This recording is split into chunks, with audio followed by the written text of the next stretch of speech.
Assalamu alaikum. Welcome back to the YouTube channel. Today we are going to discuss our 10th class English book, and we are going to study chapter number 1, which is Hazrat Muhammad sallallahu alaihi wasallam, an embodiment of justice. आज हम लोग इसकी reading करने जा रहे हैं। इस book की थ्रू आउट रीडिंग करने स्टार्ट करने की जो सीरीज़ है उसके पीछे मकसद सिर्फ यही है कि आजकल के जो एग्ज़ामिनेशन सिस्टम है उसमें ये है कि बच्चों को क्वेश्चंस को याद नहीं करवाया जाता। क्यों नहीं करवाया जाता? जस्ट उनकी अंडरस्टैंडिंग के लिए कि वो सिर्फ चैप्टर को अंडरस्टैंड करें। इस तरह से उनके चैप्टर में से कोई पैराग्राफ आ जाए तो जस्ट उनकी अंडरस्टैंडिंग हो उस पैराग्राफ की, और वो उस पैराग्राफ से रिलेटेड क्वेश्चंस का आंसर दे सकें, और वो क्वेश्चन का आंसर उस वक्त दे सकेंगे जब उन्हें उस पैराग्राफ की समझ होगी।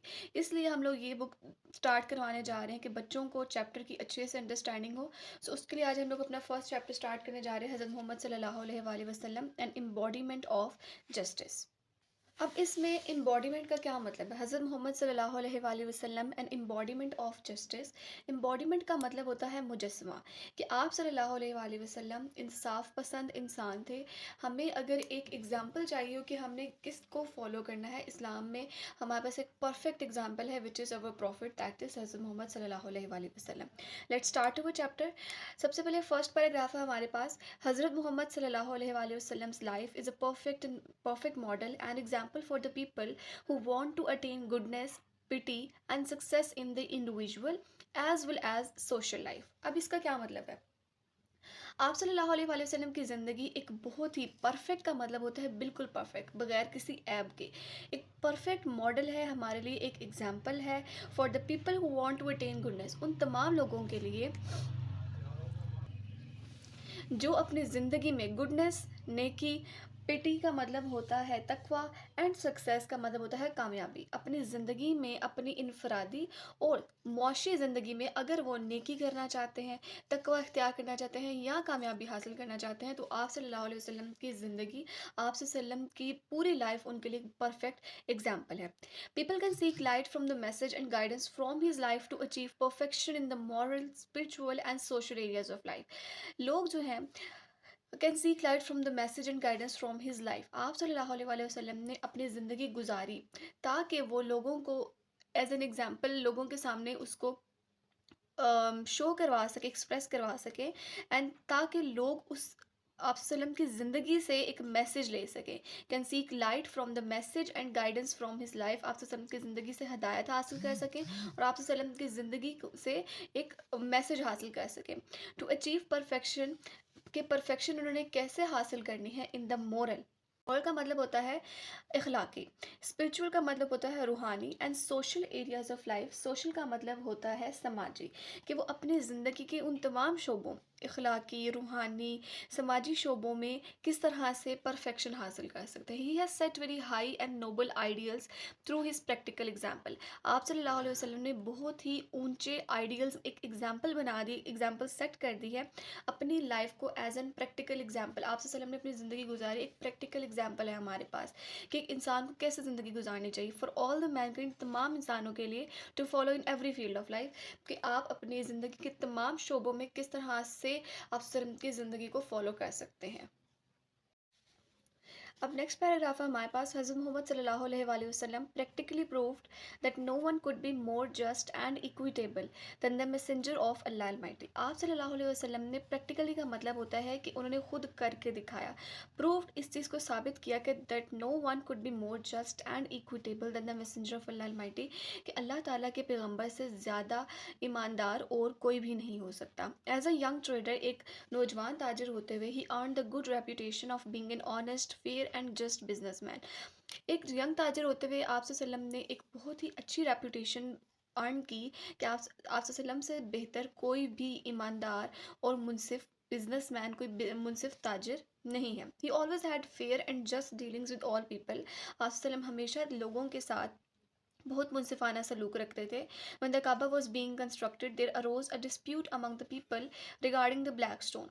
जब काबा तामीर हो रहा था तो वहाँ पे एक झगड़ा आया, झगड़ा लोगों के दरमियान में हो गया कि ब्लैक स्टोन, हजर असवद को कौन सेट करेगा, काबा के ऊपर। He advise the most equitable plan for the setting of the black stone. तो आप सल्लल्लाहु अलैहि वसल्लम ने एक एडवाइस दी थी, एक नसीहत की थी या एक मशवरा दिया था, सबसे मुनसिफाना मशवरा, एक प्लान बनाया था कि आप ब्लैक स्टोन को कैसे सेट करेंगे। इसके पीछे एक स्टोरी है। स्टोरी ये थी कि तमाम जब आपसे अल्लाह ताला ने काबे की तमीर का हुक्म दिया तो तमाम ट्राइब्स में, तमाम कबीलों में एक झगड़ा हो गया था। वो झगड़ा ये हुआ था कि कौन सा कबीला उस ब्लैक स्टोन को काबे के ऊपर फिक्स करेगा। इसके लिए आप वसल्लम ने जो उनको मशवरा या एक नसीहत की थी, वो यही थी कि आप वसल्लम ने एक काला कपड़ा मंगवाया और उस काले कपड़े के अंदर उस हजर अस्वद को रखा और उसके कोने को हर कबीले के सरदार के हाथों में दे दिया। इस तरह ये होता है कि एक पार्ट कंसिडर किया जाता था कि तमाम ट्राइब्स की तरफ से एक पार्ट आ गया कि उन्होंने अपनी तरफ से इसको सेट कर दिया। सो ये उस स्टोरी की इन्होंने कॉन्टेक्स्ट डाला यहाँ पे। This pleased everyone and saved them from a tribal conflict. जो कि आप वसल्लम ने ये जो एडवाइस दी थी उससे सब खुश हो गए थे और उन तमाम को एक जो कबीले की लड़ाई थी उससे बचा लिया था। अब हम लोग नेक्स्ट पैराग्राफ देखते हैं। नेक्स्ट पैराग्राफ में क्या है? As a head of the state of Medina he decided all cases on merit with justice and equity irrespective of the colour, creed और रेस। मदीना के हेड, मदीना की जो रियासत थी उनकी हेड की सरबराह की हैसियत से ही decided all the cases on merit with justice and equity. आप सल्लल्लाहु अलैहि वसल्लम तमाम जो केसेस वगैरह आते, तमाम फैसले जो थे वो मेरिट पे करते थे, इंसाफ के साथ। किसी भी ये नहीं देखते थे कि कौन सा बंदा किस कबीले से ताल्लुक़ रखता है, वो किस रंग व ज़ात का है, कोई उसकी नस्ल वगैरह को नहीं देखते थे, बल्कि आप सल्लल्लाहु अलैहि वसल्लम उसका जो केसेस थे उनका फ़ैसला इंसाफ के साथ करते थे। Once a Quraysh woman was found guilty of stealing. इसका मतलब ये कि एक दफ़ा क्या हुआ, एक कुरैश की औरत वो चोरी के इल्ज़ाम में पकड़ी गई। Some people wanted to save her from punishment in order to protect the honour of the family of the Quraysh. कुछ लोग जो थे वो उस औरत को बचाना चाह रहे थे सज़ा से, ताकि वो अपनी कुरैश की ख़ानदान की इज़्ज़त को महफूज बना सके। दे आस्क हज़रत उसामा बिन ज़ैद रज़ियल्लाहु तआला अन्हा to intercede on her behalf. उन्होंने हज़रत उसामा बिन ज़ैद से सिफारिश की कि वो उनकी बिहाफ पे आप सल्लम से दरख्वास्त करें। हज़रत Usama requested the holy prophet to forgive her. हज़रत उसामा ने अब क्या किया? हज़रत उसामा ने आप सल्लल्लाहु अलैहि वसल्लम से दरख्वास्त की कि आप उन्हें माफ़ फरमा दें, उन वुमेन को माफ़ फरमा दें। The holy profit very furiously said, आप सल्लम को गुस्सा आ गया। आप सल्लम ने क्या कहा? बनी Israel was ruined because of this. बनी इसराइल के जो लोग थे वो इसी वजह से तबाह हुए। रूइंड मतलब तबाह हुए। They applied law to the poor and forgive the rich. वो क्या करते थे कि पुअर, गरीब लोगों पे तमाम कानून को अप्लाई करते थे, उन्हें तमाम सज़ा देते थे, एंड फॉरगिव द रिच। और अगर कोई अमीर इंसान पकड़ा जाता, अमीर इंसान कोई गलती करता तो उसे माफ़ फरमा देते थे। During the sermon an Ansari seeing some man from the tribe of Banu Salba sitting there stood up and pointed toward them and said, O messenger of Allah, the ancestors killed a member of our family. During the sermon, एक खिताब के दौरान एक Ansari seeing some men from the tribe of बनु सालबा, उसने बनु सालबा से ताल्लुक़ रखते हुए कुछ लोगों को देखा। वो वहाँ पे बैठा हुआ था। stood up वो खड़ा हुआ, and pointed toward them and said, वो उस बनु सालबा के लोगों की तरफ, कुछ लोगों की तरफ इशारा करके कहने लगा, ओ मैसेंजर ऑफ अल्लाह, अल्लाह के पैगंबर, the ancestors killed a member of our family। इसके अबाउजदाद ने मेरी फैमिली के एक मेंबर को किल किया है। We appeal to you to get one of them hanged in exchange for that.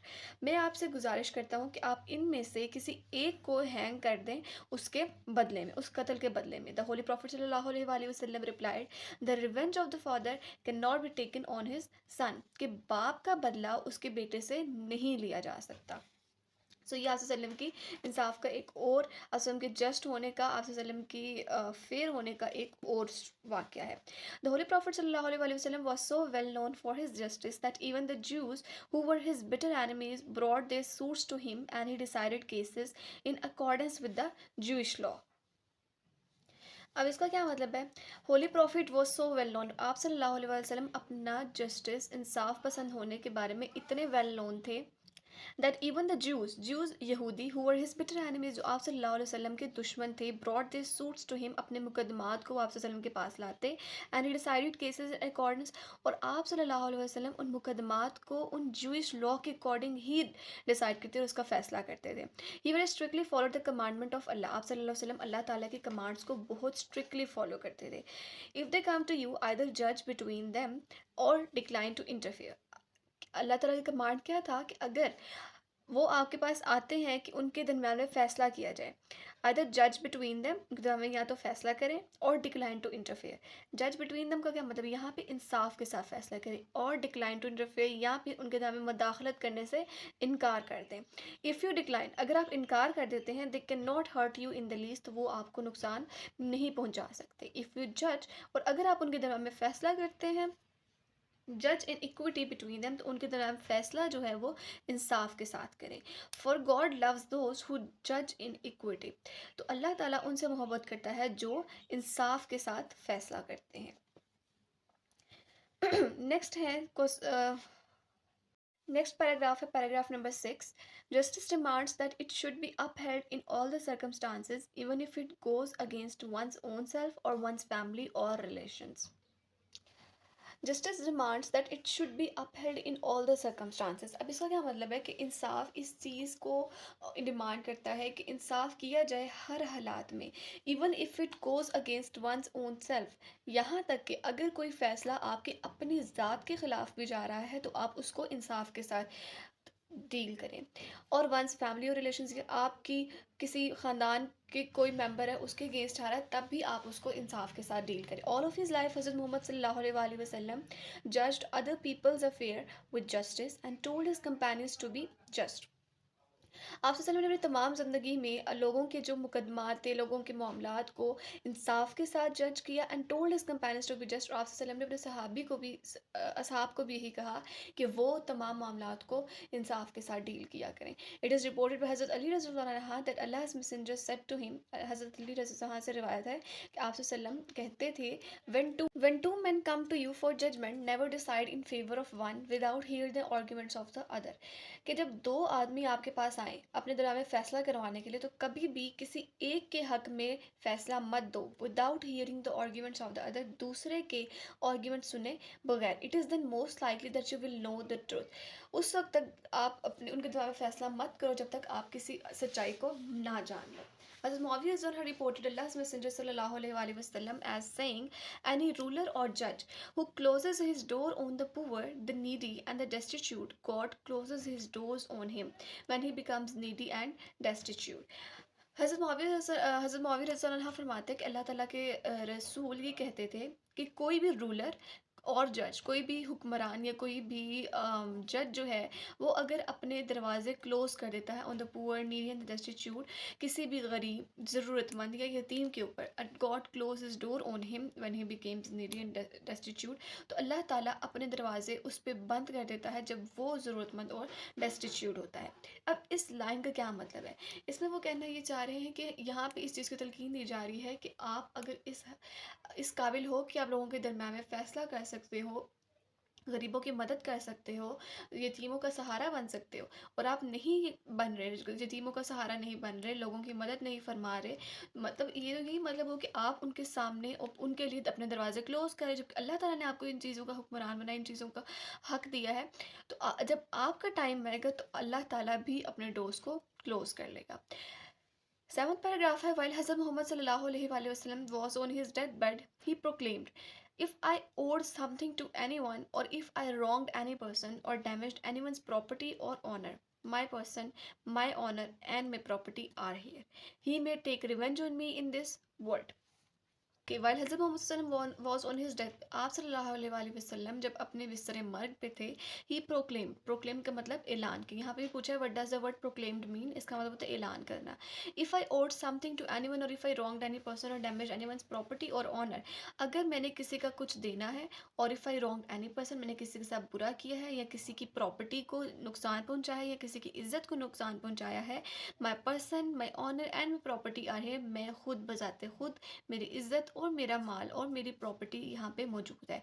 He may take revenge on me in this world, तो वो मुझसे इसी दुनिया में रिवेंज बदला ले सकता है। देयर वॉज कंप्लीट साइलेंस, तो वहाँ पे क्या हुआ, बिल्कुल खामोशी होगी। Only one person demanded a few dirhams, वो जो तो सिर्फ एक बंदा था जिसने कुछ दिरहम मांगे थे, जिसको उसी वक्त पे कर दिया गया था। तो it is an example that आप सल्लल्लाहु अलैहि वसल्लम was a very just and fair man.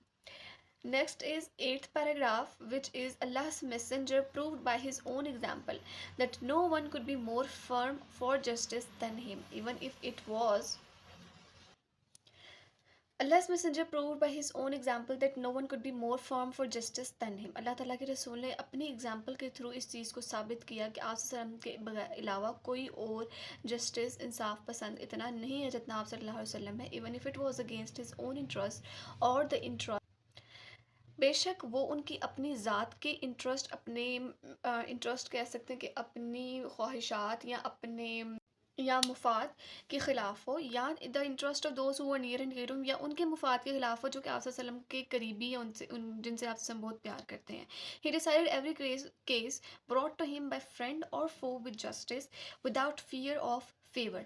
आप सल्लल्लाहु अलैहि वसल्लम हर मुकदमा जो आप वसल्लम के पास लाया जाता था, बेशक वो दोस्त है, दुश्मन है, उन सब के साथ इंसाफ के साथ उसको डील करते थे विदाउट फियर ऑफ फेवर। इस चीज़ का वो नहीं करते कि मुझे इसको फेवर देना, जब बल्कि वो उसको इंसाफ के साथ डील करते थे। A person of such magnitude transcends the barriers of time and space. एक ऐसा इंसान जिसके पास इतना मैग्नीट्यूड, इतनी वसत है, transcends the barriers of time and space, वो वक्त और खला के तमाम बैरियर्स को अबूर कर सकता है। People of all ages can find something in his life to provide them with guidance. People of all ages can find something in his life, तमाम एज, तमाम उम्र से ताल्लुक़ रखने वाले लोग आप वसल्लम की ज़िंदगी से कुछ ना कुछ सीख सकते हैं। To provide them with guidance in the various fields of activity, अपने डिफरेंट शोबों में, अपनी ज़िंदगी के डिफरेंट फील्ड्स में वो गाइडेंस ले सकते हैं। The Holi Quran clearly mentions this aspect of his life, Holi Quran ने आप वसल्लम की इस ज़िंदगी के इस पहलू को इस तरह से मेंशन किया है। Indeed in the messenger of Allah Mohammad सल्लल्लाहु अलैहि वसल्लम you have a good example to follow for him who hopes for the meeting with Allah and the last day and remembers Allah much, कि इसमें कोई शक नहीं कि अल्लाह ताला के मैसेंजर में you have a good example to follow for him. आप लोगों के पास, इंसानों के पास, मुसलमानों के पास एक बहुत अच्छी एग्जाम्पल है जिसको आप फॉलो कर सकते हो। हु होप्स फॉर अल्लाह और द मीटिंग विद अल्लाह, जो कि उम्मीद रखता है कि मैं अल्लाह ताला से मिलूँ, एंड लास्ट डे, अल्लाह आखिरी दिन पे यकीन रखता है, होप करता है, एंड रिमेंबर्स अल्लाह मच, और अल्लाह ताला को बेहद याद करता है। So that is the chapter which is हज़रत मोहम्मद सल्लल्लाहु अलैहि वसल्लम an embodiment of justice. We have discuss a lot of stories about the justice of Hazrat Muhammad sallallahu alaihi wasallam, that how Hazrat Muhammad sallallahu alaihi wasallam is justice in his all the dealings, whether it is of their own dear ones or of the enemies. So hope so that you like the video and you understand the whole chapter. If you understand anything, any small thing, then kindly share it with your friends. Thank you.